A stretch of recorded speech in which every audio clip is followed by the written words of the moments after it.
Hello दोस्तों, नमस्कार। मेरा नाम है रोहित कुमार। आप सभी का स्वागत है हमारे यूट्यूब चैनल पे। कक्षा 11 के लिए मैथमेटिक्स पढ़ा रहे हैं। समुच्चय चल रहा है, प्रश्नावली 1.5 हम पढ़ने वाले हैं और इसके लिए जो महत्वपूर्ण चीज़ें हैं वो पहले हम सीखेंगे। समुच्चयों का पूरक, ये मुख्य रूप से चीज़ है कि जो आपको सीखना होगा। अभी तक समुच्चय में आपने बहुत सारी चीज़ें सीख ली हैं, तो पूरक समुच्चय किसे कहते हैं? पूरक नाम से ही समझ में आ रहा है, पूरा करने वाला। देखिए, एक यूनिवर्सल सेट ले लीजिए, सार्वत्रिक समुच्चय U, ये पूरा है सार्वत्रिक समुच्चय U। एक इसके बीच या फिर इसमें जो उपस्थित है एक सेट A ले लीजिए, वो ये है A, ठीक है, A। और इसका पूरक की बात करेंगे। देखिए, समुच्चय A ये है, ठीक है, ये वाला हिस्सा समुच्चय A है, सेट A है। और इसके अगर पूरक की बात करेंगे तो A को छोड़ करके U के अंतर्गत जितना भी आता है वो उसका पूरक कहलाएगा। देखिए, U का होना ज़रूरी है, U का होना ज़रूरी है। U है और U यानी कि यूनिवर्सल सेट है और उसमें एक सेट A है, ठीक है। और पिछली प्रश्नावली आपने देखा था कि अगर कोई सेट, दो सेट, एक सेट, कुछ सेट दिए गए हैं, उसका यूनिवर्सल सेट कैसे बनाया जा सकता है या फिर हो कैसे सकता है, ये भी आपको समझाया गया था। तो उसी के अंतर्गत मतलब कोई भी सेट A है तो उसका एक यूनिवर्सल सेट तो होगा ही होगा, ठीक, नहीं होगा तो बना लिया जाएगा। तो यूनिवर्सल सेट है, उसमें एक सेट A है और इस सेट को A कहा जाएगा और इसका जो पूरक होगा वो A' से रिप्रेजेंट किया जाता है, ठीक है, A' से रिप्रेजेंट किया जाता है। इसको पूरक समुच्चय यानी कि A का पूरक कहा जाएगा, समुच्चय A का पूरक कहा जाएगा। और इसका मतलब होता है U में वो सारा हिस्सा जो A का हिस्सा नहीं है, यानी A वाला छोड़ करके ये जो पूरा पार्ट दिखाई दे रहा है, ठीक है, जो भी हम ब्लैक से कर रहे हैं, ये पूरा पार्ट आपका A' कहलाएगा। क्या कहलाएगा? A' कहलाएगा। और ये जो नीला वाला हिस्सा है वो तो A कहलाएगा, ठीक है। ऐसे ही और एक और सेट के साथ B के साथ आप कह सकते हैं, ठीक। तो U क्या है? यूनिवर्सल सेट है। और A क्या है? A एक ऐसा सेट है जो कि सब सेट है U का, ठीक है।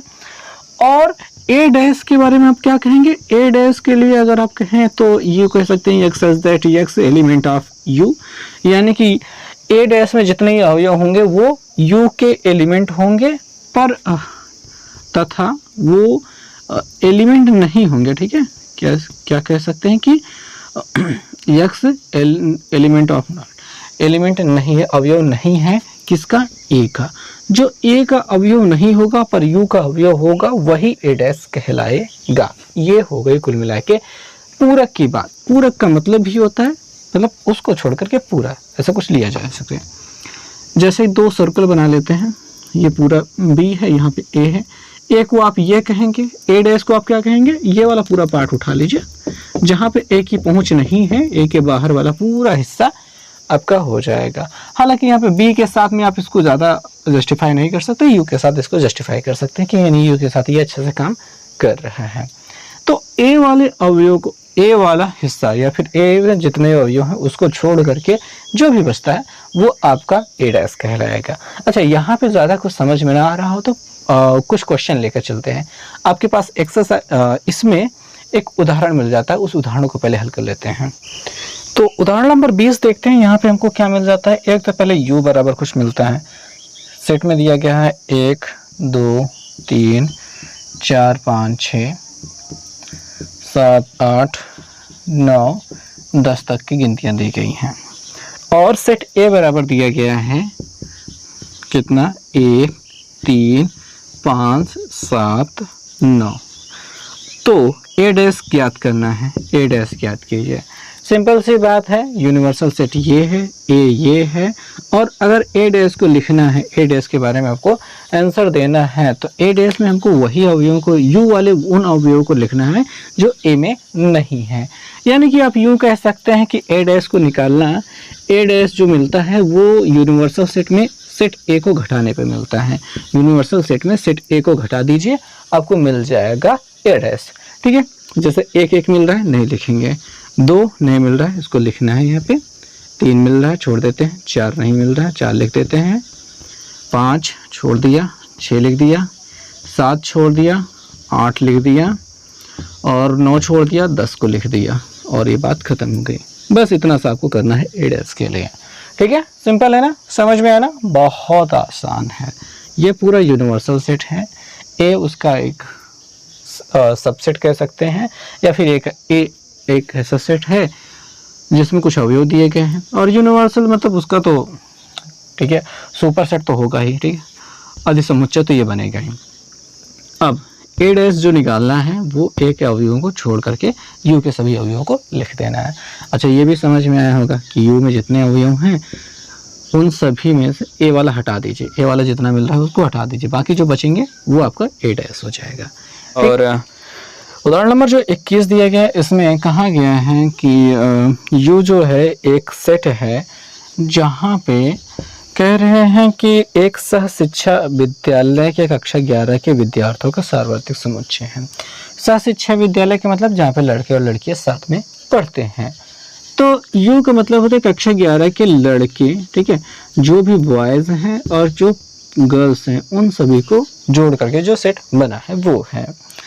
और साथ में दिया गया है कि एक सेट दिया गया है, कहा गया है कि ये सभी लड़कियों का समुच्चय है। किसका? गर्ल्स का समुच्चय है। तो आपसे ए डैश के बारे में जानकारी चाहता है। ठीक है, तो यू में लड़के और लड़कियां दोनों हैं, ए में आपका केवल लड़कियां हैं। और अगर ए डैश की जानकारी चाहिए, ए डैश में कौन बचेगा भैया? गर्ल्स को हटा दीजिए, बाकी जो बचेंगे वो बॉयज़ होंगे। तो आप कह सकेंगे कि कक्षा 11 के लड़कों का समुच्चय ए डैश के बराबर होगा। ठीक है, ठीक है, बहुत सिंपल सी बात रही। अच्छा, पिछले उदाहरण के साथ में एक चीज़ समझाने की और भी कहा गया है, जो कि आपको समझना बहुत ज़्यादा ज़रूरी है। आइए हम थोड़ी सी बातें आपको समझा दें कि ए डैश तो आपको दिया गया, ए डैश तो आपने समझ लिया कि वो कैसे निकलता है। और एक चीज़ आती है डबल डैश वाली भी, ये कैसे होगी? ठीक है, ये क्या होगी? बहुत सिंपल सी बातें हैं। अगर आप लॉजिकली बातों को समझेंगे थे, अपना दिमाग लगा के तुरंत समझ में आ जाएगा। और अगर आप कंफ्यूज रहेंगे तो बहुत ज़्यादा देर से समझ में आएगा। यू बराबर आपको दिया गया था 1 2 3 4 5 ही ले लेते हैं। और ए बराबर आपको दिया गया है अगर 1 2 3 दिया गया है। ए डैश के बारे में आप क्या कहेंगे? 1 2 3 को छोड़ करके आप इसमें लिख देंगे 4 और 5। ठीक है, ऐसा लिख देंगे। अब ए डबल डैश की बात कर लेते हैं। एक डैश तो है, फिर उसके बाद डैश लग रहा है, पूरक का पूरक बनाया जा रहा है। ठीक है, पहले तो ए था एक सेट, उसका एक पूरक बनाया गया, फिर उस पूरक का पूरक। तो ये क्या होगा? तो इसको समझने के लिए आप यूँ समझ सकते हैं कि ए डैश कहाँ से निकलता है? वो निकलता है यू में से ए को घटाने पर। ठीक है, यू में से, पूरा यू में से ए को घटाने पर मिलता है। अब ये तो मिल चुका है आपको, ये मिल चुका है, ये मिल चुका है। अब इसका जब पूरक लेना है, इसका जब पूरक लेना है, तो ये पूरा जो भी मिला हुआ है हमको, ये भी कहाँ से मिला है? यू से मिला हुआ है। तो आप कह सकते हैं कि ये जो ए डैश है, ठीक है, ये जो ए डैश है वो सबसेट है किसका? यू का, यूनिवर्सल सेट का सबसेट है, उसी का उपसमुच्चय है। क्योंकि ए डैश में जितने भी अवयव हैं वो यू से ही निकाले गए हैं। अब अगर इसका पूरक निकालना है, यानी ए का पूरक तो पहले से दिया गया, फिर उसका पूरक निकालना है, तो आप कह सकते हैं कि यू से घटाना होगा किसको? ए डैश को, ए डैश को घटाना होगा। अब यू में से ए डैश को घटाएंगे, यू में से ए डैश को अगर घटाएंगे, इसमें से इसको घटाएंगे तो 4 5 घट जाएंगे और 1 2 3 के बराबर आ जाएगा। किसके बराबर? ये आ जाएगा 1 2 3 के बराबर। और ये 1 2 3 किसके बराबर है? ए के बराबर है। किसके बराबर है? ए के बराबर है। तो आपको यहाँ पे समझना बस इतना सा है कि एक बार डैश लगता है तो उसका पूरक तो बन गया। अगर दोबारा डैश लगाया जाए या फिर दोबारा पूरक निकाला जाए तो फिर से वापस उसी सेट के बराबर आ जाएगा। ठीक है, और 3 बार किया जाए तो आप कहें कि एक बार ऐसे हो गया, फिर ऐसे हो गया, फिर ऐसे हो गया, मान लेते हैं एक बार चौथी बार हो गया, एक बार ऐसे हो गया, तो क्या होगा भैया? तो पहला तो ए बराबर इतना है, ए डैश बराबर इतना मिलेगा। ठीक है, फिर ये डबल डैश वाला के साथ में फिर से ये मिल जाएगा, फिर जब तीसरे डैश पे जाएंगे तो फिर ये मिल जाएगा, चौथे डैश पे जाएंगे तो फिर से वापस ये मिल जाएगा। ठीक है, ये कुल मिला के ऐसा लग रहा है जैसे -1 की घात बन रही है। ठीक है, -1 की घात, अगर 1 है तो -1 मिलेगा, -1 की घात अगर 2 है तो +1 मिलेगा। अगर यहीं पे घात 3 हो जाती है तो फिर से -1 मिलेगा, और यहीं पे घात अगर 4 हो जाती तो फिर से प्लस मिलने लगेगा, 5 हो जाती तो फिर से माइनस मिलने लगेगा। ठीक है, समझ में आई बात? तो वही बात है यहाँ पे, अगर ये जो डैश लगाए गए हैं अगर सम संख्या बार हैं तब आप कहेंगे कि आपको वही सेट वापस मिलेगा, और विषम बार हैं तो जो उसका पूरक मिल रहा है वो मिलेगा। आई थिंक थोड़ा बहुत समझ में आया होगा। और अब जो महत्वपूर्ण उदाहरण है वो है उदाहरण नंबर 22, जिसमें हमसे कहा गया है कि आपको u बराबर दिया गया है। ठीक है, इसमें जो चीज़ें निकालनी है वो थोड़ी सी बड़ी हैं। तो u बराबर आपको दिया गया है 1 2 3 4 5 6, 3 4 5 6, और a बराबर जो दिया गया है वो दिया गया है आपका 2 और 3, और b बराबर आपको दे दिया गया है 3 4 और 5, ये दिया गया है। इन सबको देने के बाद आपसे पूछा गया है आप ज्ञात कीजिए a डैश का मान और b डैश की वैल्यू और a dash intersection b dash और a यूनियन b। ठीक है, परफेक्ट। इतना सारी चीज़ें हमको निकालनी है और साथ में सिद्ध करना है। जो सिद्ध करना है वो तो हम बाद में निकालेंगे, फिलहाल पहले इतना चीज़ें तो हम कैलकुलेट कर ही लेते हैं। तो ए डैश की मतलब क्या हो जाएगा, ये यूनिवर्सल सेट दिखाई दे रहा है, उसमें ए डैश ये दिखाई दे रहा है, बी से भी कोई मतलब नहीं, ए बराबर ये दिखाई दे रहा है। अगर ए डैश निकालना है तो यू से ये जो ए वाले पार्ट दिखाई दे रहे हैं उसको निकाल दो, बाकी सबको लिख दो। जैसे 2 3 बराबर दिखाई दे रहा है उसको हटा देना, 1 4 5 6 लिख दो। ठीक है, ए डैश का मतलब क्या गया, u माइनस ए होगा, बस इतनी सी बात ना।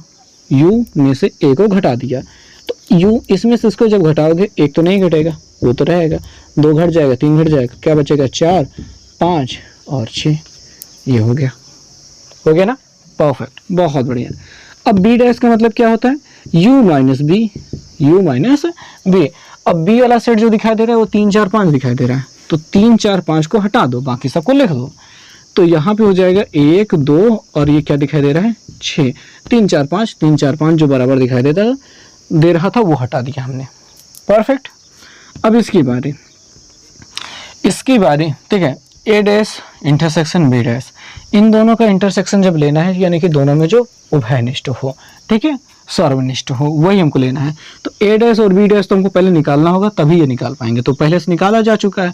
अब इन दोनों में कॉमन क्या हो रहा है, 1 कॉमन हो रहा है और 6 कॉमन हो रहा है, बस इतना सा कॉमन हो रहा है, ये हो गया इसका इंटरसेक्शन। आगे ए यूनियन बी निकालना है, तो ए तो यहाँ दिखाई दे रहा है, बी यहाँ पे दिखाई दे रहा है, इन दोनों का यूनियन निकालना है, यानी जो मिल रहा है उसको एक बार तो लिखना ही है और जो नहीं मिल रहा है उसको भी लिखना है। ठीक है, तो यहाँ पे देखते हैं, तो 2 से शुरू कर रहे हैं, 2 है 3 है 4 है 5 है 6 तो है नहीं है, परफेक्ट, बस इतना हो गया। 3 2 बार था उसको हमने एक बार लिख लिया, ये चीज़ें हो गई।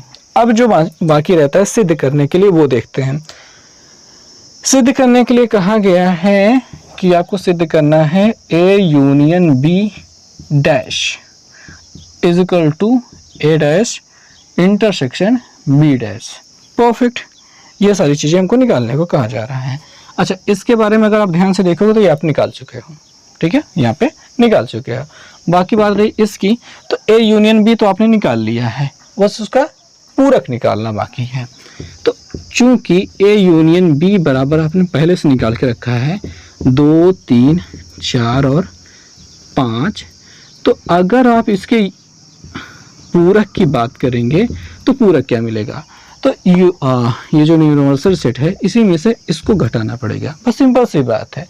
जिसके पूरक की बात की जा रही है, इस पूरे के पूरक की बात की जा रही है, तो वो पूरा छोड़ करके बाकी यूनिवर्सल सेट वाला सब लिख दो। तो 2 3 4 5 को हटा दिया, 1 और 6 बचता है, वही यहाँ पे आ जाएंगे, 1 6 आ गया। ठीक है, ये हो गई बातें। और हमको इसके बारे में इसके बराबर करना था, अब इसके बराबर 1 और 6 आया और इसके बराबर भी 1 और 6 आया है, तो इसके भी बराबर क्या हो जाएगा, ये हो गया A dash intersection B dash, perfect. ठीक है, प्रूव हो गई, बात खत्म होगी ना। सो अभी जो आपने रूल प्रूव किया या फिर उदाहरण में आपने हल किया, उसके आखिर में जो सिद्ध करना था वो एक रूल है, डे मॉर्गन्स रूल।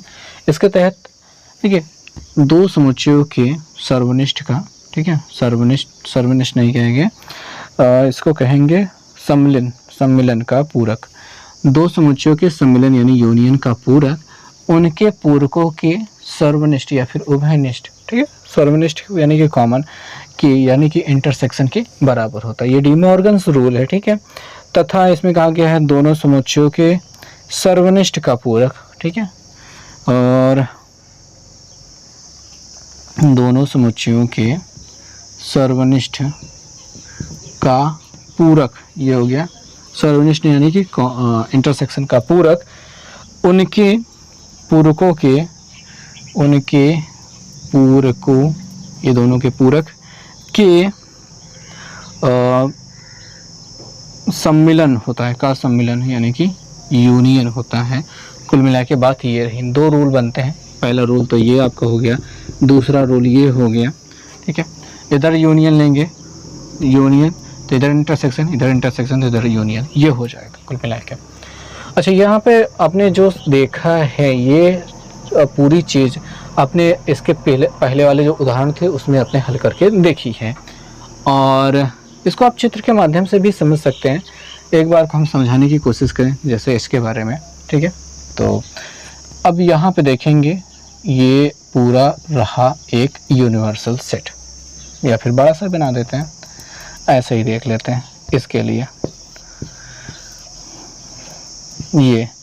ये दोनों मिल रहे हैं, सेट ये ए हो गया, ये सेट बी हो गया। ए और बी का यूनियन यानी ये पूरा रंगना पड़ेगा, इसको पूरा रंगना पड़ेगा। और उसका अगर पूरक की बात करेंगे तो इनको छोड़ करके पूरा रंगने की बात की जा रही है, ये वाला हिस्सा। समझ में आ रही बात है? Perfect, okay.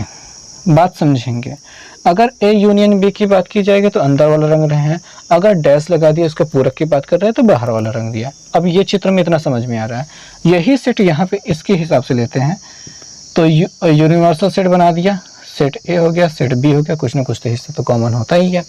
अच्छा, ए डैश का मतलब क्या होता है? ए डैश का मतलब ए वाला हिस्सा छोड़ करके पूरा रंगना, और बी डैश का मतलब क्या होता है? बी डैश का मतलब होता है ये वाला हिस्सा छोड़ करके पूरा रंगना। और इसका इंटरसेक्शन का मतलब होता है कि वो हिस्सा, ठीक है, जो इन दोनों में कॉमन हो। यानी कि ए डैश का मतलब देखो ये होता है, ये वाला पूरा रंग दे रहे हो, ठीक है। और बी डैश का मतलब होता है बी वाला जो है गोला उसको छोड़ करके पूरा रंग दे रहे हो। अगर ये दोनों मिल रहे हैं तो ये वाला हिस्सा, ठीक है, ये ए हो गया, ये बी हो गया, ये ए हो गया, ये बी हो गया। यहाँ पे हमने क्या है, ए को छोड़ा है, बाकी बी वाला भी रंग दिया है, और यहाँ पे बी को छोड़ा है, बाकी ए वाला भी रंग दिया है। पर यहाँ पे ये जो हिस्सा बीच में बच जाता है, ये वाला सादा सा हिस्सा, ये छोड़ दिया गया है, ठीक है, ठीक है। ये तो ए डैश और बी डैश का मतलब हो गया।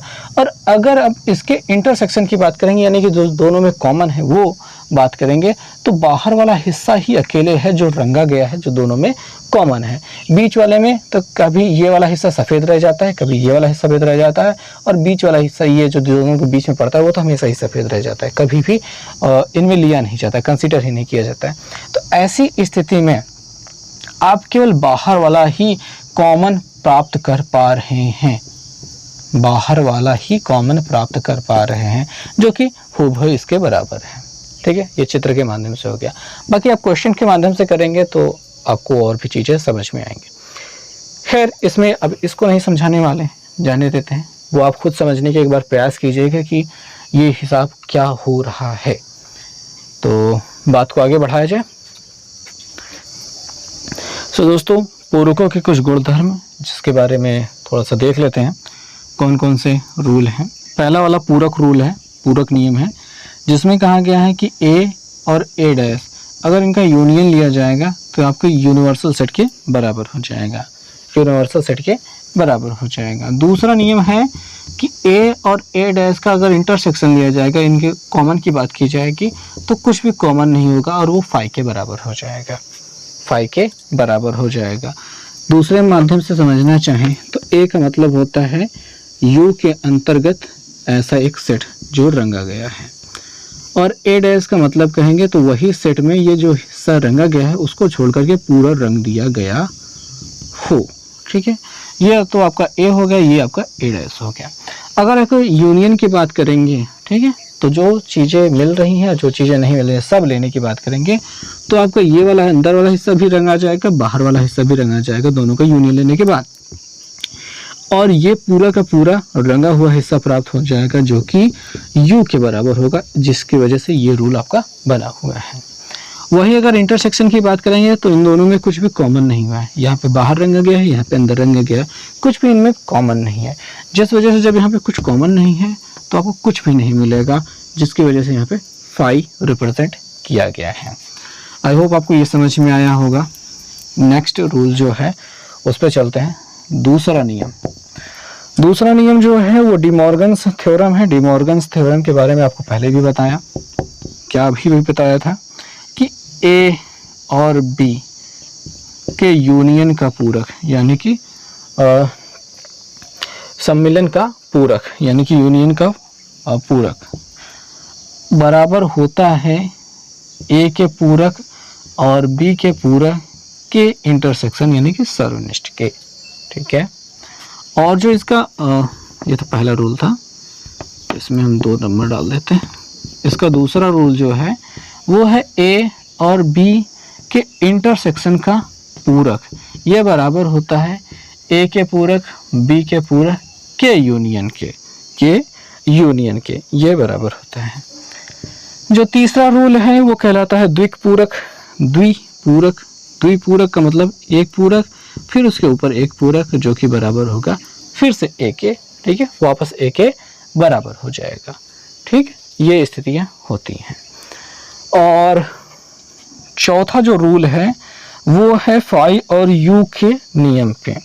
अगर फाई की बात करें, रिक्त समुच्चय की बात करें तो रिक्त समुच्चय का पूरक हो जाएगा यू, यूनिवर्सल सेट। ठीक है, और यू का पूरक अगर लिया जाएगा तो वो हो जाएगा फाई। यू का अगर पूरक लिया जाएगा तो वो फाई हो जाएगा। इन नियमों का सत्यापन वेन आरेख द्वारा किया जा सकता है। अब बहुत आराम से समझ सकते हैं।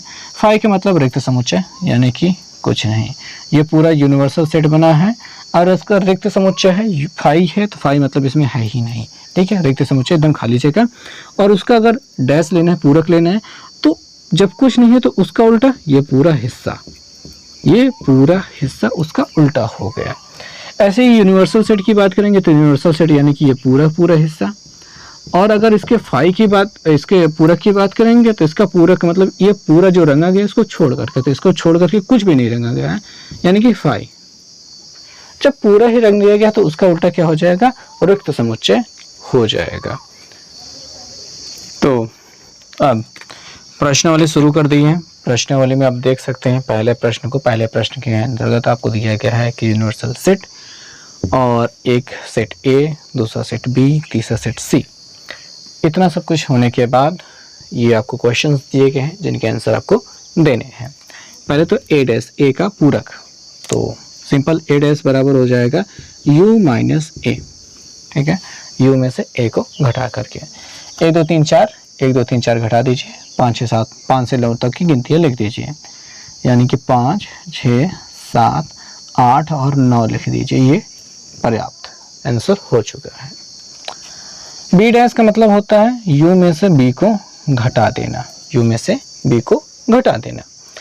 और u में से b वाला घटाएंगे, 2 4 6 8 घटाना है, 2 4 6 8 घटाना है, यानी सम संख्याओं को घटा देना है। तो आपको क्या मिल जाएगा, 1 3 5 7 और 9 मिल जाएगा, ये बच जाएगा। Okay, perfect. इसके बारे में आ जाते हैं। तो यहाँ पे दिया गया है A यूनियन C का पूरक, तो इसका मतलब हो जाएगा U में से घटाना है A यूनियन C को।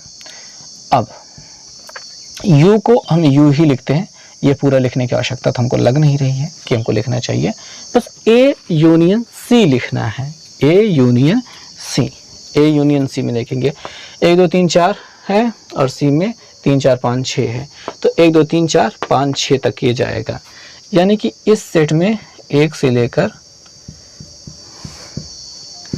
6 6 तक ये पहुंच गया। अब u में से इसको माइनस करना होगा, u में से इसको माइनस करना होगा। तो u तो पूरा ये है और इसमें 1 2 3 4 5 6 1 से लेकर 6 तक की गिनती घटा देंगे तो 7 8 9 बच जाएगा, जो कि हम 7 8 9 ऐसे शो कर देंगे। ठीक है, परफेक्ट। यहाँ पे आ जाते हैं। जो चौथे नंबर पे सवाल है, ए यूनियन बी का आपको लेना है पूरक। तो इसमें हम क्या कहेंगे, u minus A union B बन रहा है। अब u minus A union B, A और बी में मिलान कीजिए। 1 2 3 4 है और यहाँ पे 5 6 तो है नहीं, 2 4 6 8 है। तो अगर ए यूनियन बी की बात करेंगे तो आपको वहाँ पे 1 2 3 4 तो मिलेगा ही, साथ में 6 और 8 भी मिलेगा। और उसके बाद जब u में से इसको माइनस करेंगे तो 1 2 3 4 तो हो गया, 6 और 8 हो गया, 5 7 9 बचा रह गया। ठीक है, जो जो चीज़ें घट गई वो तो हटा गई। 5 7 9 बच गया, तो आपको यहीं पे लिख देना है 5 7 और 9। ये परफेक्टली डन हो गया। ठीक है, हो गया। अब इसमें ए डैश फिर से डैश। अब यहाँ पे ये तो हम जानते ही हैं कि ये ए के बराबर होता है, ये तो जानते ही हैं, लेकिन थोड़ा सा मेहनत आई थिंक आपको करना चाहिए और कर लेते हैं। तो भाई यहाँ पे सबसे पहले तो हम ये ब्रैकेट बनाते हैं और u माइनस ए लिख लेते हैं और पूरे का ए डैश लगा देते हैं। u माइनस ए, u में से ए को जब घटा देंगे तो हमको क्या मिल जाएगा, हमको मिल जाएगा 1 2 3 4 को घटा दीजिए, 5 6 7 8, 5 से लेकर 5 6 7 8 9 को 100 कर दीजिए और उसके ऊपर डैश लगा दीजिए। डैश क्योंकि उसका पूरक भी बनाना है। पूरक बनाने के बाद जब इसका पूरक लेना है तो u में से इसको घटाना पड़ेगा, u में से माइनस करना पड़ेगा इसको, जो कि होगा a डैश। ठीक है, और अगर इसमें से घटाएंगे तो हमको क्या मिल जाएगा, वापस से 1 2 3 और 4 मिल जाएगा, जो कि a के बराबर हो जाएगा। तो u में a को घटाया तो हमको क्या मिल गया, a डैश मिल गया, जो कि ये हिस्सा है। उसके ऊपर डैश लगा है फिर से, तो u माइनस a डैश हो जाएगा। a डैश यानी ये वाला हिस्सा आपको जब u में से माइनस करेंगे तो 1 2 3 4 बराबर मिल जाएगा, जो कि a के वापस बराबर हो। वहाँ पे डैश नहीं लगेगा, वो गलती से हमने लगा दिया। ठीक है, वो a के बराबर हो जाएगा। अब b माइनस c का आपको इंटरसेक्शन, b माइनस c का आपको लेना है पूरक। तो भाई u माइनस b में से c को घटा दो, b में से c को घटा दो। b में ऐसी कौन कौन सी चीज़ें हैं जो c में मिल रही हैं, 2 नहीं मिल रहा है, 4 मिल रहा है, 5 नहीं मिल रहा है, 6 नहीं, 6 मिल रहा है, 8 नहीं मिल रहा है। यानी b के पास क्या है, 2 है, 4 तो इसके पास भी है, यहाँ पे 6 जो है वो भी मिल रहा है और 8 है, यानी 2 और 8 है। b में से c को घटाएंगे 2 और 8 बचेगा। ठीक है, तो यहाँ पे क्या सेट बचेगा, यहाँ पे बचेगा 2 8, और जब u में से 2 8 को घटाएंगे, u में से 2 और 8 को घटा देंगे तो क्या बच जाएगा, 1 3 4 5 6 7 8 को छोड़ करके 9 को यहाँ पे आपको शो कर देना है और ये सेट ख़त्म हो जाएगा। परफेक्ट, ठीक है, दिख रहा है। और यहाँ पे हमने इसको गंदा लिख दिया है, a डैश, यहाँ पे क्या है, 9 है। परफेक्ट, बात ख़त्म होती है। तो यहाँ पे पहला प्रश्न समाप्त हुआ। आई थिंक आपको पूरी तरीके से बात समझ में आई होगी। तो दोस्तों दूसरा प्रश्न देखते हैं। यहाँ पे कहा गया है कि यदि एक यूनिवर्सल सेट दिया गया है ABCD EFG H तक दिया गया है तो इसके पूरक ज्ञात करने को दिया गया है। पहला प्रश्न इसमें दिया गया है A बराबर ABC दिया गया है, और अगर इस प्रश्न के लिए अगर इसका पूरक ज्ञात करना है तो आपको u में से a को माइनस करना होगा। u में से a को ABC छोड़ करके बाकी सब लिख देना होगा। क्या लिख देना, देखिए ए बी सी जो मिल रहा है वो छोड़ देते हैं, बाकी D E F G H लिख देते हैं। D E F G H लिख देते हैं। ये सेट हो गया ए का पूरक। सभी का पूरक लिखना है, ए बी सी डी सभी का पूरक लिखना है। ए सेट दिया गया है, ए का पूरक क्या होगा, यू में से ए को घटा दिया, यू में से ए को घटा दिया, ए बी सी जो मिल रहा था वो घटा दिया, बाकी D E F G H लिख दिया। ये हो गया परफेक्ट, डन, खत्म काम। बी डैश के बारे में बात करेंगे तो बी डैश का मतलब होता है यू में से बी को घटाना, और अगर इसके बारे में बात करेंगे तो इस पूरे में से बी को घटाना है, तो डी ई एफ जी को घटा देना है, इन चारों को घटा देना है, ए बी सी और एच बाकी रह गया, ए बी सी और एच बाकी रह गया, वो लिख देना है, वो हमने लिख दिया। ठीक है, परफेक्ट, ये आंसर हो चुका है। और अगर इसकी बात कर रहे हैं तो सी डैश हमको निकालना है, सी डैश मतलब यू माइनस सी, यानी यू में से सी को घटाना है, इसमें से सी को घटाना है। सी मतलब क्या होता है, ए सी ई जी, ए सी ई जी को घटा देना है, ए सी ई जी को घटा देना है, बाकी जो बचता है उसको लिख देना है, यानी बी डी बच रहा है भाई, बी बच रहा है, डी बच रहा है, ए बी डी एफ। देखिए आपको क्या, आपको ई मिल रहा है, एफ नहीं मिल रहा है, तो एफ भी लिख देना है, और जी तो मिल रहा है, एच नहीं है, जो कि एच यहाँ पे मेंशन कर देना है, लिख देना है। ये हो गया आपका सी डैश, आंसर हो चुका है यहाँ पे। डी वाले की बात करेंगे तो डी डैश आपको निकालना है, डी डैश का मतलब यूनिवर्सल सेट में से डी को माइनस कर देना है, और अगर यूनिवर्सल सेट की बात करेंगे तो उसमें से अगर डी वाला माइनस कर रहे हैं तो आपको क्या कहा जा रहा है, एफ जी एच तीनों वाला पीछे वाला जा रहा है, और ए जा रहा है, आगे वाला ए जा रहा है, बाकी क्या बच रहा है, ये हिस्सा बच रहा है। अच्छा एफ तो जा रहा है, एफ तो छोड़ देते, एफ नहीं, बी सी डी ई, तो क्या बच रहा है, बी सी डी ई बच रहा है, और ये हमने बचा दिया। ठीक है, परफेक्ट, ये पूरा प्रश्न समाप्त हुआ। इसमें और अधिक कुछ करने की आवश्यकता नहीं है। तो दोस्तों जो तीसरा प्रश्न है वो देखते हैं। कहा गया है कि यहाँ पे प्राकृतिक संख्याओं के समुच्चय को आपको मानना है सार्वत्रिक समुच्चय, इसलिए हमने लिख लिया u बराबर प्राकृतिक संख्याओं का समुच्चय। और जो पहला प्रश्न है, और इसमें कहा गया है कि पूरकों को लिखना है, तो पहला प्रश्न में आपको दिखाई दे रहा है एक्स सच दैट एक्स एक प्राकृतिक सम संख्या है, यानी सम संख्याओं का जो समुच्चय है वो इसके अंतर्गत है। और अगर इसको a बराबर मान लिया जाए तो आप a डैश बराबर निकालेंगे, जो कि मिल जाएगा u माइनस ए हो जाएगा। और अगर आप इसको लिखना चाहेंगे तो एक्स सच दैट एक्स एक प्राकृतिक, ठीक है, प्राकृत क्या हो जाएगी, विषम संख्या, विषम संख्या है।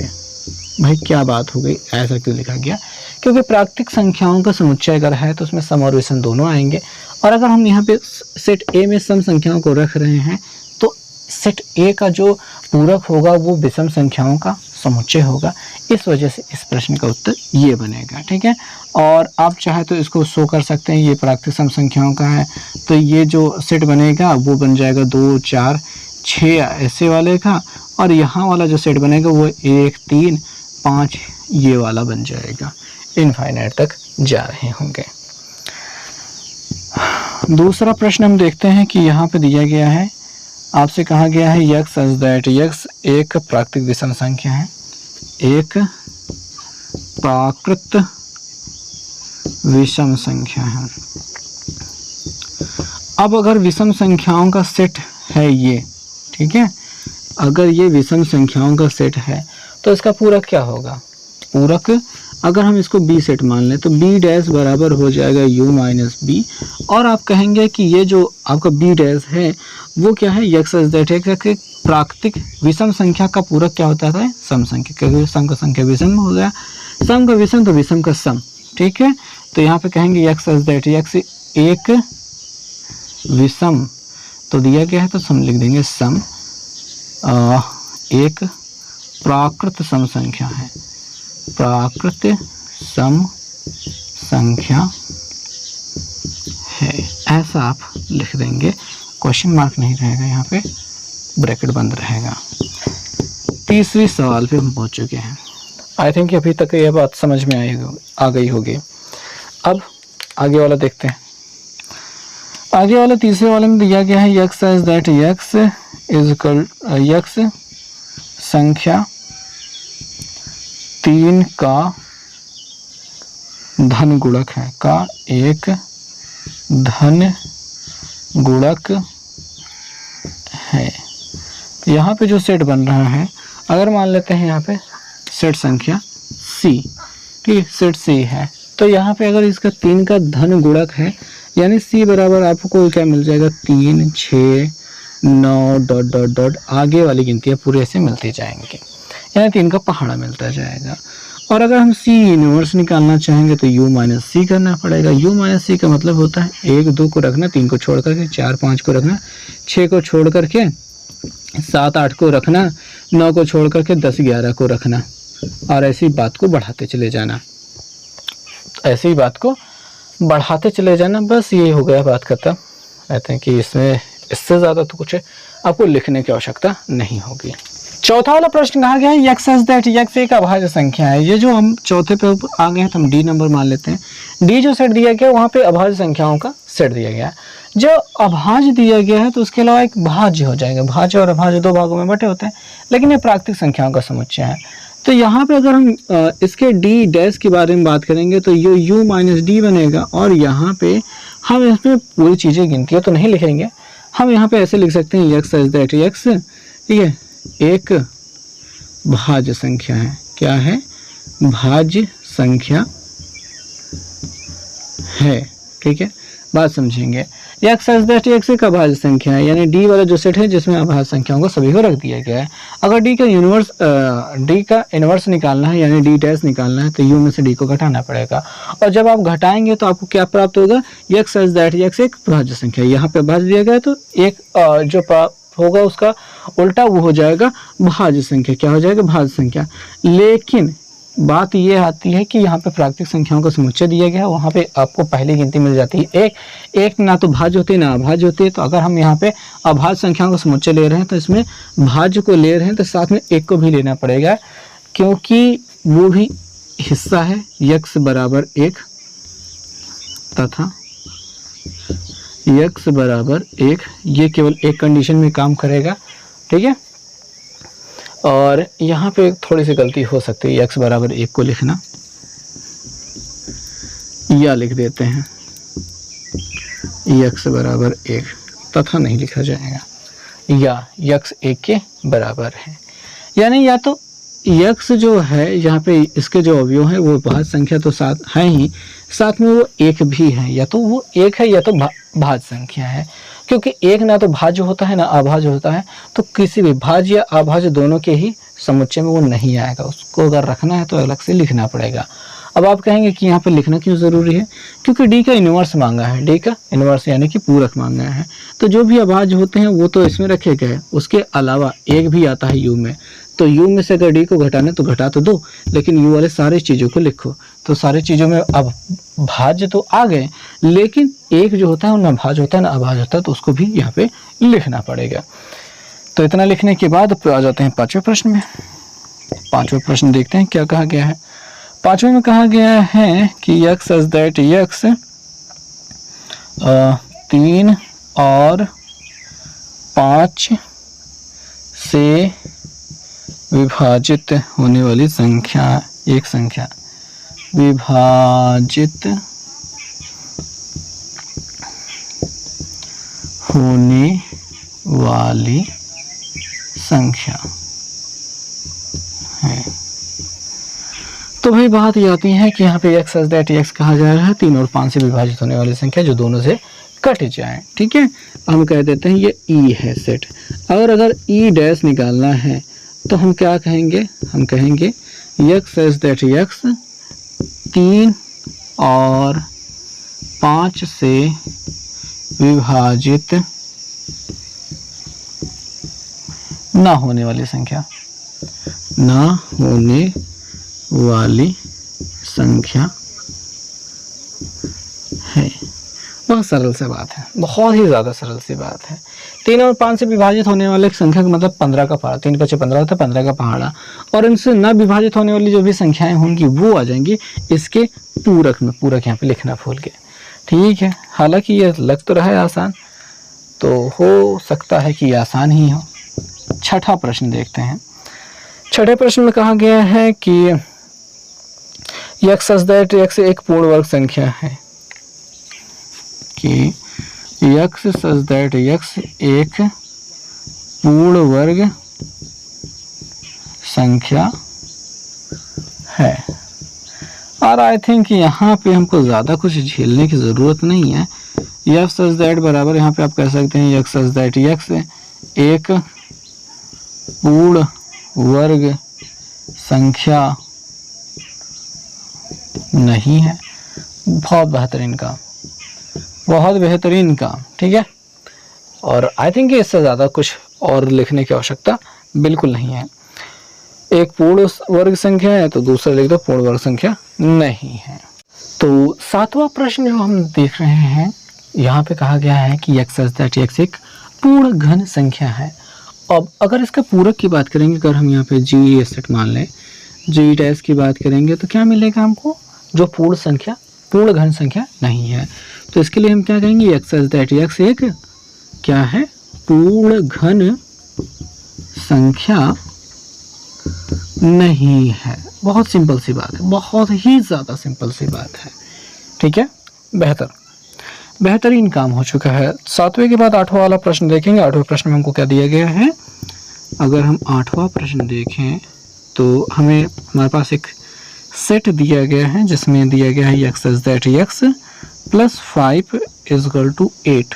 ठीक है, और ये दिया गया है, ये एक सेट है, ये जी के बाद h आता है, तो मान लेते हैं ये एक है h, और h डैश की बात करेंगे तो जो इसमें है उसको छोड़ करके सभी, तो हम यूँ कह देंगे कि पहले बात तो यहाँ से निकाल लेंगे इसके बराबर क्या हो सकता है। अब देखिए यहाँ पे जो क्वेश्चन है x प्लस 5 इजकल टू 8 दिया गया है, तो x इजकल टू 5 उधर जाएगा, 8 माइनस 5 हो जाएगा, तो x इजकल टू क्या मिल जाएगा, 3 मिल जाएगा, x इजकल टू 3 मिल जाएगा। तो इस सेट में आपको क्या मिल रहा है, 3 मिल रहा है। ऐसा कुछ आपको समझना है कि जो सेट h है उसमें x ऐसा है कि x प्लस 5 इजकल टू 8, यानी x में 5 जोड़ने पर 8 मिलता है। तो किस में 5 जोड़ने पर 8 मिलता है, तो 3 में 5 जोड़ने पर 8 मिलता है। तो इस सेट में केवल एक अवयव क्या मिलता है, वो 3 मिल रहा है। ठीक है, जब 3 मिल रहा है तो h डैश अगर निकालेंगे तो आपको क्या निकालना होगा, ये जो प्राकृतिक संख्याओं का समुच्चय होता है वो होता है कितना, प्राकृतिक संख्याओं का समुच्चय होता है वो n होता है, और उसमें से जो माइनस करना है वो क्या है, सेट 3 माइनस करना है। ठीक है, सेट ये 3, मतलब ये जो इसमें ये वाला सेट है वो माइनस कर देना है, हटा देना है, इसका अगर निकालना है h डैश। तो ये जो u बराबर है, हम यहाँ पे u बराबर ले लेते हैं। ठीक है, u बराबर n ना लेकर के u, n का मतलब प्राकृतिक संख्याओं का समुच्चय ही होता है, लेकिन हम यहाँ पे n को यूज करने की कोई ज़रूरत नहीं, u माइनस 3 ले लेते हैं। u में से ये वाला सेट घटा देंगे तो आपको ये मिल जाएगा। ठीक है, परफेक्ट, ये हो गया बात। और नेक्स्ट जो क्वेश्चन है, नवा क्वेश्चन वो देखेंगे। नवे क्वेश्चन में हमसे कहा गया है कि वो है x such that x 2x plus 5 is equal to 9, और इस सेट में h के बाद हम i लिख देते हैं सेट का नाम, और इस सेट में हम देखेंगे कि इसमें अवयव क्या है। तो इसको अवयव निकालने के लिए हम यहाँ पे 2x प्लस 5 बराबर 9 कर देते हैं, 2x बराबर कर देते हैं 9 माइनस 5 हो जाएगा, 2x बराबर आपको क्या मिल जाएगा, 4 मिलेगा। 2 से काटने पे क्या मिल गया, 2 मिल गया, x बराबर क्या मिल गया, 2 मिल गया। इस सेट में आपको केवल 2 मिला है, और अगर i डैश निकालना है तो आप u में से घटा देंगे इस सेट को माइनस कर देंगे। परफेक्ट, ये हो गया पूरा काम खत्म। और अभी हम 10वें सवाल पे और 11वें सवाल पे हमें बाकी है, तो 10वें और 11वें पे चलते हैं। ठीक है, तो 10वां जो प्रश्न दिया गया वहाँ पे जो दिया गया है सेट, उसमें दिया गया x सच दैट x क्या है, x की वैल्यू 7 से बड़ी है, 7 से बराबर है, 7 से बड़ी है, 7 के बराबर है। तो यहाँ पे i तो हो गया था, j मान लेते हैं, j बराबर ये अपना सेट है। अब जो इसकी वैल्यू है वो 7 से बड़ी है, x की वैल्यू वो 7 से बड़ी है या फिर उसके बराबर है। तो अगर j डैश निकालना है तो आप क्या कहेंगे कि x सच दैट x ऐसा है कि जो x की वैल्यू है वो 7 से, यहाँ पे 7 से बड़ी लिया गया है, तो आप 7 से छोटी ले लीजिए। ठीक है, 7 से छोटी लीजिए, बराबर वाला निशान नहीं लेना है, क्योंकि इस सेट में क्या हो रहा है, आपको मिल रहा है 7, फिर 7 से बड़ी 8, 8 के बाद 9 डॉट डॉट डॉट पूरी संख्या ले लीजिए। ठीक है, और यहाँ पे अगर उसका आपको पूरक निकालना है तो 7 से कम वाले, ठीक है, 7 से कम जितने भी प्राकृतिक संख्याएं होंगी वो सबको यहाँ पे रखना है। तो x such that x is less than 7, और x क्या है, वो होना चाहिए प्राकृतिक संख्याओं का समुच्चय। ठीक है, तो वहीं से निकलेगा भाई, तो ये हो गया। ठीक है, ये परफेक्ट काम कर रहा है। हालांकि इसमें ऐड करना चाहेंगे x element of natural number, ऐसा कर देंगे तो परफेक्टली काम करेगा। ठीक है, तो ये हो गया बात। और जो 11 नंबर क्वेश्चन है वो देख लेते हैं। जो 11 नंबर क्वेश्चन है उसमें कहा गया है कि x such that x element of natural number और दिया गया है, ठीक है, वो दिया गया है 2x + 1 लेस ग्रेटर देन 10। तो ये कुल मिला के एक सेट बनाया गया है, 11 नंबर सेट है। तो देखते हैं क्या है इसमें और इसके अवयव खोजते हैं पहले। और इसके अवयवों में क्या होगा कि नेचुरल नंबर तो होगा ही, साथ में x की वैल्यू जो है वो क्या है, इसमें इसको सॉल्व करने पे मिलेगी। 2x + 1, ठीक है, ये ऐसा है, एक को उधर भेज देंगे तो 2x, ठीक है, ये निशान ऐसे ही रहेगा, 10 में से 1 गिराएगा और क्या मिल जाएगा 9। 2x बराबर x बराबर हो जाए, बराबर नहीं, यही वाला निशान लगेगा 9/2, यानी कि x की वैल्यू जो है 9/2 से बड़ी है। x की वैल्यू जो है 9/2 से बड़ी है। और अगर आपको यहाँ पे इसका पूरक निकालना है तो आप कहेंगे x is that x element of n, और कहेंगे कि जो x की वैल्यू है वो क्या है, इसको चिन्ह उलट देंगे, ठीक है, 9/2 कर देंगे। ये हो गया, यानी कि 9/2 से छोटी है। यहाँ पे हमको मिल रहा है 9/2 से बड़ी है, तो उसका पूरक क्या होगा, 9/2 से छोटी है, ठीक है। अच्छा, यहाँ पे समझो कि 1 2 3 4 5 6 7 आगे की ओर बढ़ते चले जाते हैं। ये आपको पूरा नेचुरल नंबर का सेट है। अब यहाँ पे जो कहता है उसके आधार पे ये मिलता है, और इसके आधार पर जब सॉल्व करते हैं तो 9/2 मिलता है। 9/2 का मतलब 4.5, 4.5 का मतलब 4, मतलब 4 ले लो, 4 से बड़ी, ठीक, 4.5, तो 4.5 से बड़ी, 4.5 से बड़ी का मतलब ये पूरा सेट हो गया, वो आगे वाला पूरा हो गया। और अगर उसका पूरक लेना है तो नेचुरल नंबर्स में ये पूरा अगर यहाँ पे आ गया है तो इसका पूरक क्या होगा, ये जो बचा हुआ हिस्सा है, बचा हुआ हिस्सा क्या है, 1 2 3 4 है। तो यहाँ पे आप k डैश बराबर लिख सकते हो कि x is that x is natural number, तो ये एलिमेंट ऑफ n, और x इज लेस देन 9/2, यानी 9/2 से छोटा है। तो आई थिंक ये आपको समझ में आया होगा। चलो नेक्स्ट क्वेश्चन पे चलते हैं।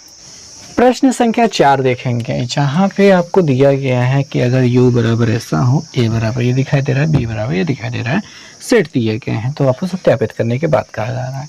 2 चीज़ें सत्यापित करनी है। पहली चीज़ हम देखते हैं कि a यूनियन b का पूरक, a का पूरक और b के पूरक का इंटरसेक्शन, ये हमें प्रूव करना है।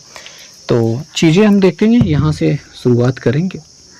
तो LHS उठा लेते हैं, LHS से तो आपको A यूनियन B का पूरक चाहिए, तो आपको U माइनस करना होगा, ठीक है, A यूनियन B को। ये ऐसी बातें हो रही हैं, U minus A union B, A और B का यूनियन ले लेते हैं। 2 4 6 8, 2 3 5 7, तो यानी 2 2 कॉमन हो गया, 2 3 है, 4 भी है, 5 भी है, 6 है वो भी है, 7 है वो भी है, और 8 है वो भी तो है। तो सारी चीज़ें तो हैं, ये देख लिया हमने। अगर u में से इसको घटाना होगा तो 2 से लेकर के 8 तक की गिनती घट रही हैं, 1 और 9 को छोड़ करके, तो हम यहाँ पे सेट पा रहे हैं 1 और 9। ये सेट कंप्लीट हो गया, ठीक है, ये परफेक्ट हो गया, काम खत्म हो गया। इधर से आते हैं, तो अगर हम RHS पे चलते हैं, RHS से चलते हैं, तो A dash intersection B dash पे आते हैं। तो इसका मतलब A डैश का मतलब क्या होता है, U माइनस A होता है इंटरसेक्शन, ठीक है, U माइनस B होता है किसका, B डैश का मतलब। अब U माइनस A का मतलब क्या हो जाएगा, वो लेते हैं। U में से A को घटा, 2 4 6 8, 2 4 6 8 सम संख्या को घटा दो, भी सम संख्या बचेंगे, 1 3 5 7 और 9 बच जाएंगे, यही तो बचा, ठीक है, वो लिख लिया हमने। इंटरसेक्शन U माइनस B लेना है, तो 2 3 5 7, 2 3 5 7, क्या क्या गिनती है घटवा रहे हैं यार, ठीक है, देखते हैं। एक तो है ना, ठीक है, एक तो रहेगा, 2 घट जाएगा, 3 भी घट जाएगा, 4 लिखना होगा, और 5 घट जाएगा, 6 रहेगा, 7 भी घट जाएगा, 8 9 रहेगा। और अगर इंटरसेक्शन की बात करेंगे तो इनमें जो कॉमन हो रहा है वो क्या कॉमन हो रहा है? वो कॉमन हो रहा है 1, 3 नहीं कॉमन हो रहा है, 5 नहीं, 6 7 नहीं, 9 कॉमन हो रहा है, 9 कॉमन हो रहा है। ठीक है, तो यहाँ पे इक्वेशन 1 कह देना, यहाँ पे इक्वेशन 2 कह देना। ठीक है, अब उसके बाद अब बहुत आसान हो जाएगा, बस इतना सा कहना है कि समीकरण 1 व 2 से, ठीक है, समीकरण 1 व 2 से LHS बराबर RHS हो रहा है, या A यूनियन B का पूरक बराबर A का पूरक इंटरसेक्शन B का पूरक, प्रूफ हो गया। ठीक है, प्रूफ हो गया, इतना सा आपको कर देना होगा। समझ में आ गई बात ना? ठीक है, और जो इसका दूसरा हिस्सा है उसको अगर हमको प्रूफ करना है तो आइए देखते हैं। LHS से शुरुआत करते हैं। A इंटरसेक्शन B का पूरक निकालना है। ठीक है, पूरक निकालना है तो ये हो जाएगा U minus A intersection B, और U में से A इंटरसेक्शन B घटाना है तो पहले A इंटरसेक्शन B तो निकाल ले। इन दोनों में कॉमन क्या है? 2। ठीक है, 3 4 5 6 7 कुछ नहीं कॉमन है, केवल 2 कॉमन है। ठीक है, अच्छा, ये पूरे में से अगर 2 को हटा दिया जाए तो क्या बचेगा? 1 3 4 5 6 7, बस यही बचेगा। परफेक्ट, काम खत्म हुआ। ये पहला समीकरण बना लो, इसके पास पहुंच जाते हैं। यहाँ पे LHS लिखना भूल गए, LHS से लिखना, और RHS से यहाँ से शुरुआत करते हैं। A dash union B dash की निकालना है तो U माइनस A ये हो गया, और उसमें से यूनियन लेना था U माइनस B का। ठीक है, U में से एक को घटाओ, U में से एक को घटाओ, पहले भी घटाया था, फिर से घटाते हैं, अगेन ट्राई करते हैं। तो यहाँ पे 2 4 6 8 है, तो यहाँ पे क्या मिल जाएगा आपको? 1 3 और 5 7 9 मिल जाएगा। ठीक है, यूनियन लेना है, और यहाँ पे U माइनस B निकालते हैं। U में से B को घटा दो भैया, क्या क्या बचेगा? 1 तो बचेगा, 2 कॉमन हो रहा है, 3 भी जा रहा है, 4 लिखना पड़ेगा तो 4 लिख दिया, 5 हो रहा है, 6 भी जा रहा है, ये 6 नहीं 7 जा रहा है, 6 लिखा जाएगा, और 8 भी लिखा जाएगा, और 9 भी लिखा जाएगा, क्योंकि 7 ही जा रहा है, 5 और 7 जा रहा है तो उसको हमने छोड़ दिया। तो इतना चीज़ें। अब इनका अगर यूनियन लेना है तो इनमें जो कॉमन है वो लिखना है, तो जो नहीं है, जो सब में है वो भी लिखना है, मतलब ठीक है। यूनियन लेना का मतलब जो दोनों में कॉमन है उसको एक बार लिखना है, बाकी सारी चीज़ें भी लिखना है। तो 1 लिख लेना है, यहाँ पे 2 नहीं है, ठीक है, 2 को छोड़ देना है, ना इसमें है ना इसमें, 2 छोड़ दिया, 3 लिख लिया, 4 इसमें है, फिर 5 भी है इसमें, 6 उधर है, 7 इधर है, 8 उधर है, 9 भी उधर है, इधर भी दोनों तरफ है, तो लिख लिया। अगर ये पूरी गिनती देखेंगे तो इससे मिल रही है, इसको समीकरण नंबर 2 बना देंगे। तो यहाँ पे दोनों समीकरण मिल रहे हैं, फिर से वही चीज़ें लिखेंगे समीकरण 1 और 2 से, LHS बराबर RHS, और यहीं ऊपर हूबहू छाप देंगे, काम खत्म हुआ। हूबहू छाप देंगे, काम खत्म होगा। यहाँ पे देख लीजिए ये दोनों बराबर हैं। ओके जी, तो अब आगे जो प्रश्न है उसमें कहा जा रहा है, 5वां प्रश्न में वेन आरेख खींचिए। इन सभी चीज़ों के लिए आपको वेन आरेख खींचना है। तो आइए पहले समझ लेते हैं कि वेन कैसे खींचेंगे। शुरुआत करेंगे A यूनियन B देखेंगे। पहले A यूनियन B देख लो क्या होता है। अगर कोई सेट है A, कोई सेट है B, दोनों थोड़ा सा क्रॉस कर रहे होंगे, ठीक है, ऐसा क्रॉस कर रहेंगे। अगर यूनियन की बात करेंगे तो केवल इनके बीच का पूरा हिस्सा आपको लेना है, और अगर इसके पूरक की बात करें तो ये जो रंगा गया है अभी उसको छोड़ करके पूरा रंग देना है, यानी A और B दोनों को छोड़ करके पूरा रंग देना है। तो इसके लिए अगर पूरक बनाना चाहते हो, ठीक है, चित्र बनाना चाहते हो, वेन आरेख बनाना चाहते हो, तो ये सेट देखिए, ये तो U हो गया, ये A हो गया, और ये B हो गया। और A यूनियन B का मतलब इसके अंदर वाला हिस्सा, और उसके पूरक का मतलब बाहर वाला हिस्सा। जो आपको छायांकित करना है वो ये है, ठीक है, समझ में आई बात? अंदर नहीं जाना चाहिए, बाहर बाहर रंग दो पूरा इसको, ये जो है इसको मिटा दो, परफेक्टली समझ में आ रहा है बात? देखिए, ए यूनियन बी का मतलब ये होता है, उसका पूरक का मतलब अंदर वाला छोड़ करके बाहर रख दो, इसकी जरूरत नहीं है, मिटा दो। ठीक है, पहला सवाल हो गया। दूसरे पे आ जाओ। यहाँ पे ए इंटरसेक्शन और नहीं, ए डैश इंटरसेक्शन बी डैश। ए डैश का मतलब होता है ये अगर ए है, ठीक है, और ये अगर बी है, तो ए वाला हिस्सा छोड़ करके पूरा रंग देना, ये पूरा रंगा हुआ हिस्सा, ठीक है। ये बी वाला हिस्सा भी रंगा रहेगा। दोनों में जो कॉमन हिस्सा हो रहा है, ये वाला बीच वाला हिस्सा, वो नहीं रंगा होगा क्योंकि वो एक एरिया में आ रहा है, तो ए डैश का मतलब वो भी होता है, उसको नहीं रंगा जाएगा। और बी डैश, देखिए ये ए हो गया, ये बी हो गया। बी डैश का मतलब बी वाले को छोड़ करके पूरा रंग देना, ये वाला, इसमें अंदर ए भी चला जाएगा, साथ में रिला जाएगा, मतलब उसमें भी मिल जाएगा। बट बी वाले के अंदर आप जा नहीं सकते, बिल्कुल भी नहीं जा सकते। बी वाला एकदम क्रिस्टल क्लियर रहेगा, जैसे इसमें ए क्लियर था, ठीक है। अब इन दोनों का इंटरसेक्शन लेने का मतलब होता है जो इनमें कॉमन होना, ठीक है, जो इनमें कॉमन होना। तो भाई क्या बाहर वाला हिस्सा दोनों में कॉमन रंगा गया है? बाहर वाला हिस्सा दोनों में कॉमन रूप से रंगा गया है, ठीक है। और अंदर वाले हिस्से भी आ जाएंगे तो ए कभी ये खाली हो जाता है, ये ए यहाँ पे खाली है, यहाँ पे रंगा गया है, तो ये कॉमन नहीं है, ये दोनों चित्र में सेम नहीं है। भाई बाहर वाला हिस्सा दोनों में रंगाया गया है, तो इंटरसेक्शन का मतलब होता है जो दोनों में कॉमन हो। तो बाहर वाला हिस्सा दोनों में रंगाया गया है, तो उसको तो रंगना है, ठीक है। पहले हम बना लेते हैं चित्र। ये हो गया यू, ये ए हो गया, ये बी हो गया, ये हमने ए बना दिया, ये हमने बी बना दिया। अब हम देख रहे हैं कि बाहर वाला हिस्सा दोनों में रंगा गया है, तो पहले हम बाहर वाला हिस्सा रंग देते हैं, फिर ट्राई करते हैं कि अंदर वाला हिस्सा कोई रंगा जाएगा या नहीं रंगा जाएगा, उसके बारे में ट्राई करने की, ठीक है। तो हमने बाहर वाला हिस्सा पूरी तरीके से रंग दिया, ठीक है। अब कॉमन होने की बात, क्या ए वाला हिस्सा, ये जो हिस्सा है केवल इसका हिस्सा दोनों में रंगा गया है? तो इसमें तो रंगा गया है, पर इसमें नहीं रंगा गया है, तो यहाँ पे नहीं रंगा जाएगा। और बी वाला हिस्सा यहाँ पे रंगा गया है, पर यहाँ पे नहीं रंगा गया, तो यहाँ पे नहीं रंगा जाएगा। और दोनों में जो कॉमन था वो तो कहीं पे भी नहीं रंगा गया है, तो यहाँ पे भी नहीं लिया जाएगा, ठीक है। रंगा नहीं गया था, खाली था, तो यहाँ पे भी नहीं रंगा जाएगा। तो यहाँ पे इंटरसेक्शन का मतलब होता है जो दोनों में कॉमन रूप से रंगा गया हो।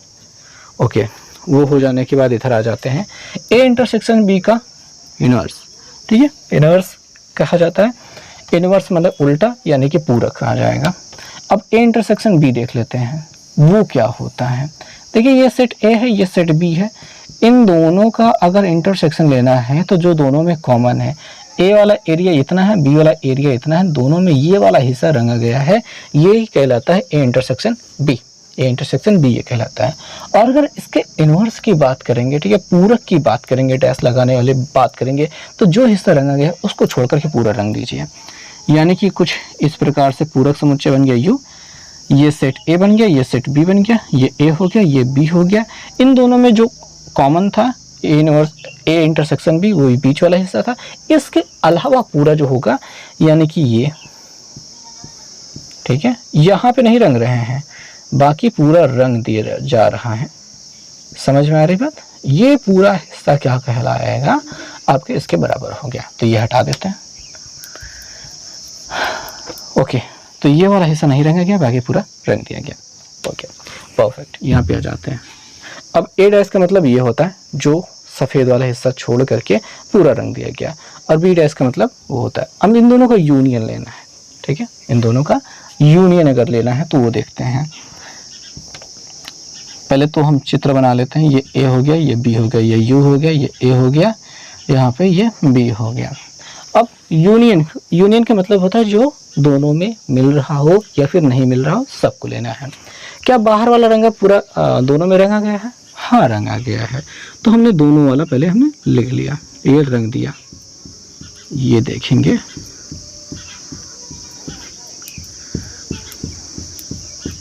तो ये हमने जो दोनों में कॉमन था वो पहले रंग दिया। क्या बी ये वाला, देखिए जो दोनों में मिल रहा हो वो भी रंगेंगे, जो स्पेशल एक के पास रहे वो भी।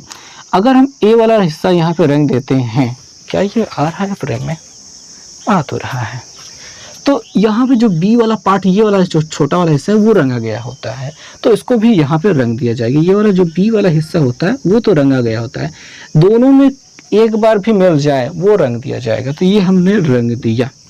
और इस वाले चित्र में देखेंगे तो ए वाला पार्ट भी रंगा गया है, यानी ए वाला पार्ट भी रंगा गया है। अच्छा, जो सफ़ेद रह जाता है दोनों कंडीशन में वो क्या होता है, बीच वाला हिस्सा।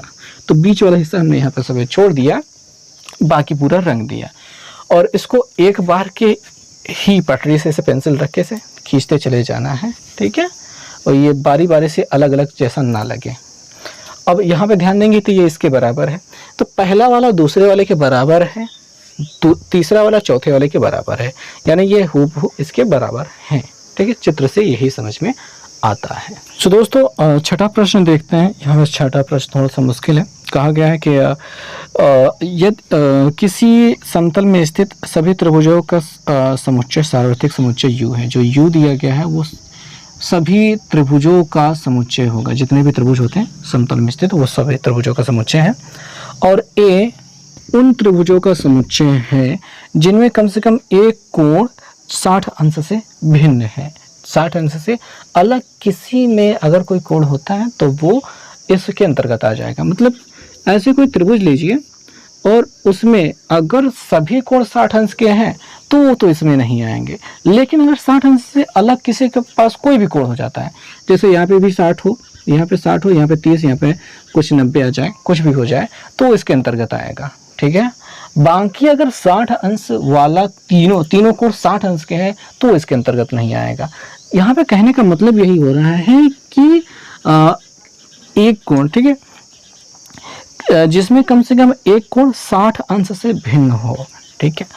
एक कोण जो होना चाहिए वो 60 अंश से अलग होना चाहिए, 60 अंश से कम या ज़्यादा होना चाहिए। तो जितने भी त्रिभुज बनते हैं हर एक जगह पे 60 अंश का कोण तो आपको बनता नहीं, ऑब्वियसली आराम से देखने को मिलता नहीं है। कुछ एक स्थितियां होती हैं जहाँ पे आपको 60 अंश का कोण देखने को मिलता है। एक तो होता है समबाहु त्रिभुज में जहाँ पे सभी कोण 60 अंश के ही होते हैं। दूसरा समकोण त्रिभुज में जहाँ पे एक 60 हो जाता है, दूसरा 30 हो जाता है और तीसरा 90 हो जाता है, ठीक है, 90 हो जाता है। और हाँ, थोड़ी सी बात ये भी है कि यहाँ पे 60 होने के बाद यहाँ पे इनका भी आपस में मेलजोल बढ़ सकता है, कम ज़्यादा हो सकते हैं, ऐसी कोई बात नहीं है, ठीक है। अब यहाँ पे समझना ये है कि सेट ए में वही त्रिभुज आएंगे जिनका कम से कम एक कोण 60 अंश से भिन्न है। अच्छा, जिनका कम 60 अंश से भिन्न नहीं होने का मतलब, यानी ये भी 60 से अलग नहीं, ये भी 60 से अलग नहीं, ये भी 60 से अलग नहीं, जिसका सभी कोण 60 अंश है। अब ए डैश का मतलब ये हो गया, ठीक है, ए डैश का मतलब ये हो गया कि ऐसे त्रिभुज जिनका सभी कोण 60 अंश है, और जिनका सभी कोण 60 अंश है वो कैसे त्रिभुज है, वो समबाहु त्रिभुज है। कैसे त्रिभुज है, समबाहु त्रिभुज है, ठीक है, समबाहु त्रिभुजों का समुच्चय। हालांकि यहाँ पे बहुत ज़्यादा मेहनत करने की, बहुत ज़्यादा समझने की, बहुत कुछ लिखने की आवश्यकता नहीं है। बस आपको U बराबर लिख देना है, किसी समतल में स्थित सभी त्रिभुजों का समुच्चय। A बराबर लिख देना है वह जो उसकी कंडीशन दी गई है, और A डैश बराबर लिख देना है समबाहु त्रिभुजों का समुच्चय जिसके सभी कोण, ठीक है, यहाँ पे लिखेंगे जिसके सभी कोण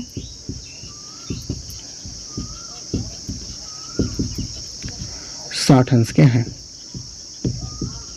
ठीक है। ऐसे त्रिभुज का समुच्चय जिसके सभी कोण 60 अंश के हैं तो वो समबाहु त्रिभुजों का समुच्चय हो जाएगा, ठीक है। ये समझ में आ गया ना, ये समझ में आ गया तो बात खत्म होती है।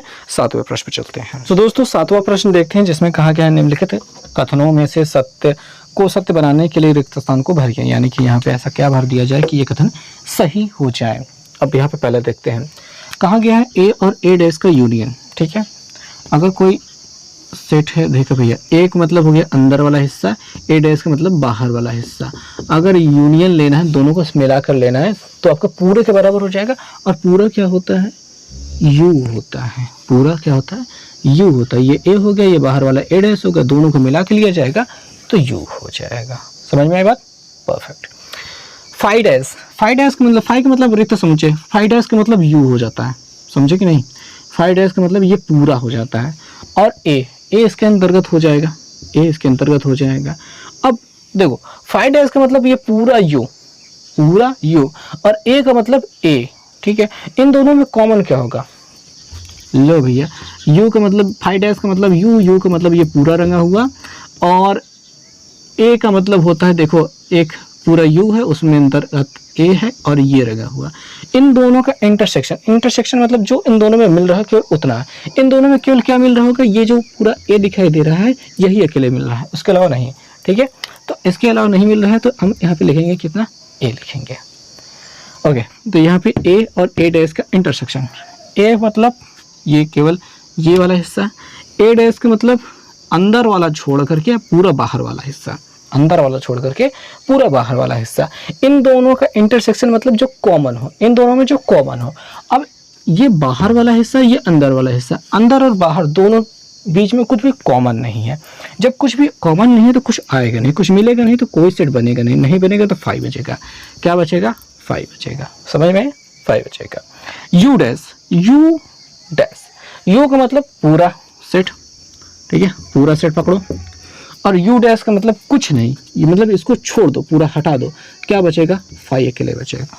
क्या बचेगा, 5 अकेले बचेगा। और ए, ए का मतलब ये, ठीक है, ये वाला हिस्सा और कुछ नहीं, ये वाला हिस्सा और कुछ नहीं।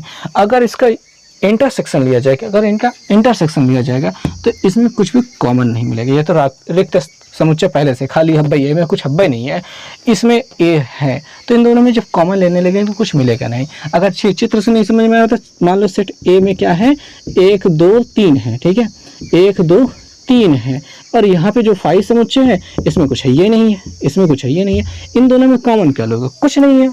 जब कुछ मिल ही नहीं रहा तो इसमें क्या रखा जाएगा, कुछ नहीं रखा जाएगा। जब कुछ नहीं रखा जाएगा तो 5 हो जाएगा। क्या हो जाएगा, 5 हो जाएगा। तो ये हो गया आपका आंसर, चारों का आंसर हो गया। तो इसी के साथ ये पूरी प्रश्नावली समाप्त होती है। उम्मीद है आपको सभी कुछ समझ में आया होगा, और वीडियो कैसा लगा कमेंट करके बताइएगा। मिलेंगे नेक्स्ट वीडियो में, तब तक के लिए बहुत बहुत धन्यवाद, बाय।